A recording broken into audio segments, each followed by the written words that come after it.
Hello everyone, welcome to learner B extra. I am Shivani Chauhan. इस video में हम class 7 science की बुक का चैप्टर 17 फॉरेस्ट और लाइफ लाइन की एक्सरसाइज के सॉल्यूशंस देखने वाले हैं।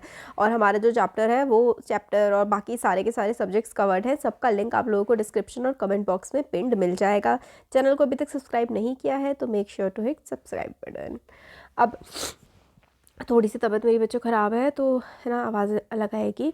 क्वेश्चन 1 है, explain how animals dwelling in the forest help it grow and regenerate. तो एक्सप्लेन करना है कि एनिमल्स जो कि ड्वेल करते हैं यानी कि फॉरेस्ट में जो एनिमल्स रहते हैं वो किस तरीके से फॉरेस्ट की मदद करते हैं बढ़ने के लिए और उसको और मतलब नए पेड़ पौधे उगने में वहाँ पर रहने वाले जो जानवर हैं वो किस तरीके से मदद करते हैं। तो इसका आंसर है animals help in growing and regenerating forest in many ways. कई तरीके से मदद करते हैं एनिमल्स फॉरेस्ट की ग्रोथ में।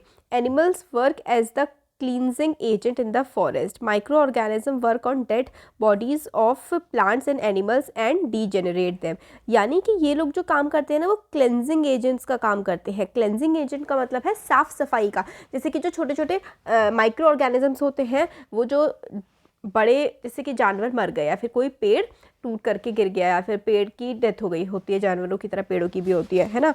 तो फिर जो माइक्रो ऑर्गेनिजम्स होते हैं ना, जो छोटे छोटे से ऑर्गेनिज्म होते हैं जो सड़ी हुई चीज़ों पर फीड करते हैं, यानी कि जो ऑर्गेनिज्म मर गया होता है उसको सड़ाने का काम करते हैं। सड़ाने का काम ये नहीं कि उसको ख़राब कर रहे हैं, सड़ने के बाद ना वो मिट्टी में ही मिल जाता है। कहते हैं ना, मिट्टी से आए हैं मिट्टी में ही मिल जाएंगे। तो मिट्टी में वो मिल जाता है और उससे और ज़्यादा ज़मीन की उपज बढ़ती है, वो मैन्योर का काम करता है।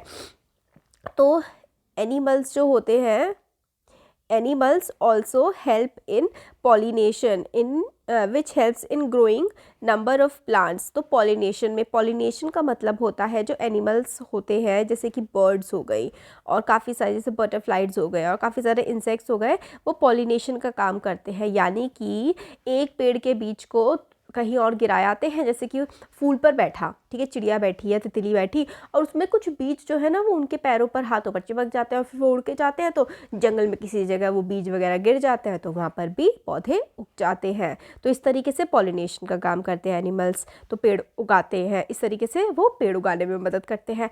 Herbivores animal help the carnivore to grow as they serve as food for them. Thus flora and fauna mutually grow in the forest. तो जो हर्बीवोर्स हैं, हर्बीवोर्स यानी कि जो घास वगैरह खाते हैं उनको बड़े जानवर, कार्निवोर जो जानवर खाते हैं वो खा जाता है। तो इस तरीके से ना जंगल का बैलेंस बना रहता है, पेड़ भी उगते रहते हैं आराम से। एक जानवर मतलब दूसरे की हेल्प करता है चाहे वो उसे खा जाए।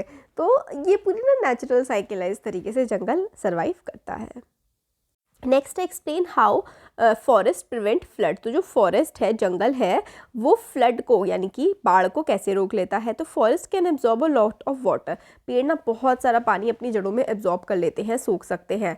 The roots of the trees absorb the water and prevent it from flowing away. तो जो जड़ें होती है ना पेड़ की, वो बहुत सारा पानी अपने अंदर ही समा लेती हैं और उसको बहने से आगे रोक देती हैं।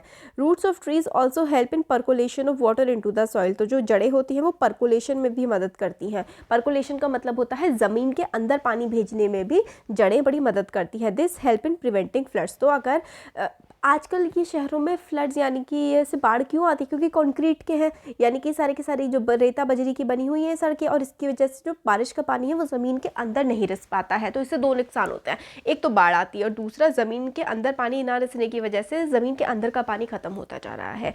और फॉरेस्ट ये काम बड़े अच्छे से करते हैं। पेड़ अपनी जड़ों में पानी, वो सारा का सारा बहुत सारा पानी रोक लेते हैं और धीरे धीरे करके ज़मीन के अंदर भी फिर उसको भेजते रहते हैं। तो हमारे लिए बहुत ज़्यादा वो हेल्पफुल होता है। बट पेड़ काट रहे हैं हम लोग तो ये सारी चीज़ें दिक्कत कर रही हैं फॉरेस्ट में, इसलिए बाढ़ नहीं आती है क्योंकि वहाँ पर पेड़ इस सब चीज़ों को संभाल लेते हैं। क्वेश्चन 3 है, what are decomposers, name any two of them. What do they do in the forest. Decomposer क्या होते हैं, उनके नाम बताने हैं और वो जंगल में क्या करते हैं। तो decomposers are the organisms which feed on dead bodies of plants and animals. तो डिकम्पोजर ऐसे ऑर्गेनिज्म होते हैं जो मरे हुए जानवरों और पौधों पर फीड करते हैं, यानी कि उनको खाते हैं। They clean the forest decaying dead bodies and replenishing the nutrient back to the soil. तो ये क्या काम करते हैं, जो डेड एंड डिकेइंग ऑर्गेनिज्म होते हैं उनको ये लोग खा जाते हैं, तो ये साफ़ कर देते हैं जंगल को और फिर उसके बाद सॉइल की उर्वरकता भी ये बढ़ा देते हैं। और एग्जाम्पल क्या क्या है, एग्जाम्पल है बीटल्स, ग्रब्स, ये एग्जाम्पल है डिकम्पोजर्स के। तो इस तरीके से सॉइल को काफ़ी ज़्यादा अच्छा कर देते हैं, साफ़ कर देते हैं सॉइल को, जिसकी वजह से फॉरेस्ट भी क्या होता है, साफ़ हो जाता है और हमारा जंगल मस्त चलता रहता है। Explain the role of forest in maintaining the balance between oxygen and carbon dioxide in the atmosphere.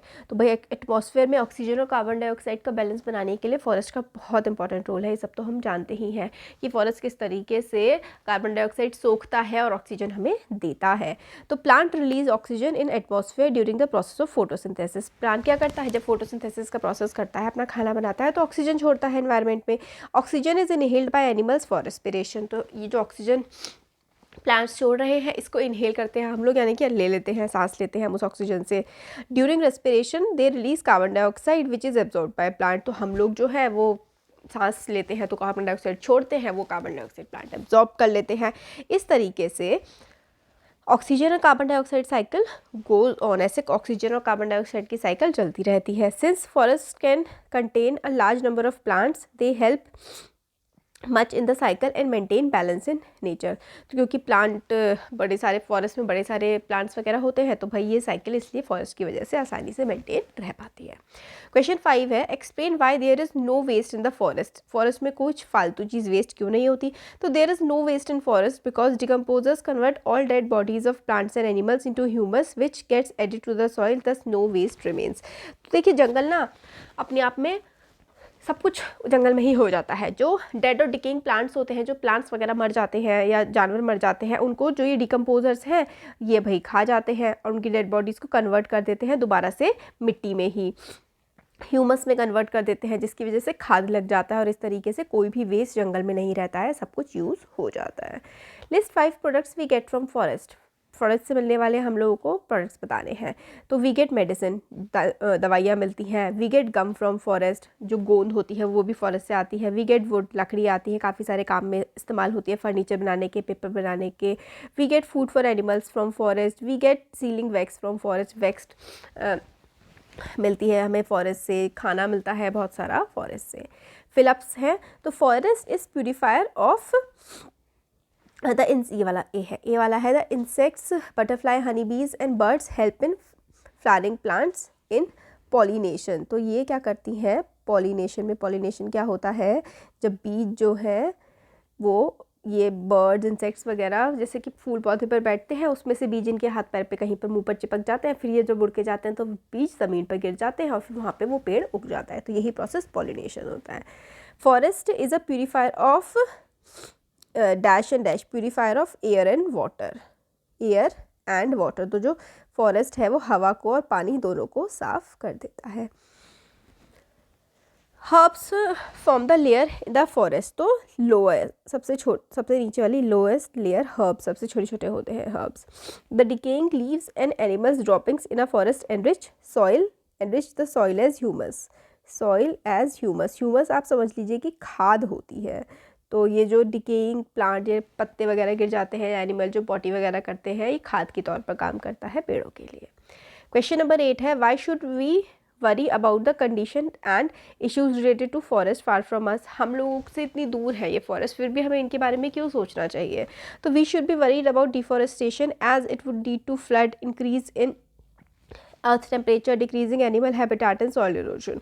तो हम लोग को होना चाहिए वरीड, क्योंकि भाई पेड़ नहीं होंगे तो ऑक्सीजन कहाँ से आएगी। इतनी सारी चीज़ें हम लोगों को जो पेड़ों से मिलती हैं वो कहाँ से मिलेंगी। जो जानवर पेड़ों वहाँ पर रहते हैं जंगलों में, वो कहाँ रहेंगे। अगर पेड़ इतने ज़्यादा कट जाएंगे तो बाढ़ आने लगेगी, अर्थ का टेम्परेचर बहुत ज़्यादा बढ़ने लगेगा, अर्थ पर गर्मी ज़्यादा होने लगेगी और मिट्टी भी ख़राब होने लगेगी। डैमेज टू फॉरेस्ट डायरेक्टली और indirectly affect human habitat and environment, so it must be a matter of concern among us. तो भाई अगर पेड़ पौधे नहीं रहेंगे तो इंसान का जीवन भी नहीं रह पाएगा इस धरती पर। ऑक्सीजन की कमी हो जाएगी, वुड की कमी हो जाएगी, बहुत सारे फूलों की, पेड़ों की और बहुत सारे फलों की, सब्जियों की, पता नहीं किस किस चीज़ की कमी हो जाएगी। अगर जंगल नहीं होंगे तो कमी क्या, वो चीज़ फिर ख़त्म ही हो जाएगी। नेक्स्ट है, explain why there is need of variety of animals and plants in forest. बहुत सारे अलग अलग टाइप के प्लांट्स और एनिमल्स क्यों होने चाहिए फॉरेस्ट में। तो all plants and animals sustain the forest life and also carbon dioxide oxygen cycle goes on due to animal and plant. तो कार्बन डाइऑक्साइड की साइकिल, ऑक्सीजन की साइकिल प्लांट्स की वजह से ही होती है।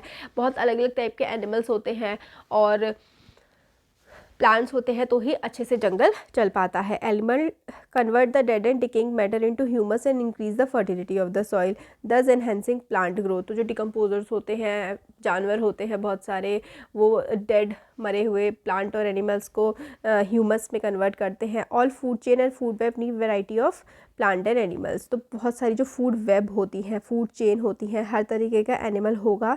अगर एक एनिमल भी आप अगर एलिमिनेट कर देते हैं ना किसी जंगल से, तो उस जंगल पर बहुत बुरा असर पड़ता है। Next question, which of the following is not a forest produce. तो कैरोसिन फॉरेस्ट से नहीं मिलता है, ये तो हम लोगों को पेट्रोलियम प्रोडक्ट है कैरोसिन। तो एक which of the following statement is not correct. तो जो सेकंड वाला है ना कि plant and animals in a forest are not dependent on each other, भाई ये बिल्कुल गलत है, क्योंकि प्लांट और एनिमल्स एक दूसरे पर डिपेंड करते हैं। आपसे पूछा है नॉट करेक्ट, तो ये सेकेंड वाला नॉट करेक्ट है। नेक्स्ट है, microorganism act upon the dead plant to produce humus. तो माइक्रो ऑर्गेनिजम्स डेड प्लांट पर एक्ट करते हैं, उन पर फीड करते हैं और ह्यूमस यानी कि एक ऐसा खाद इस तरीके की बना देते हैं जो प्लांट्स के लिए बहुत ज़्यादा ज़रूरी होता है, मिट्टी के लिए भी ज़रूरी होता है।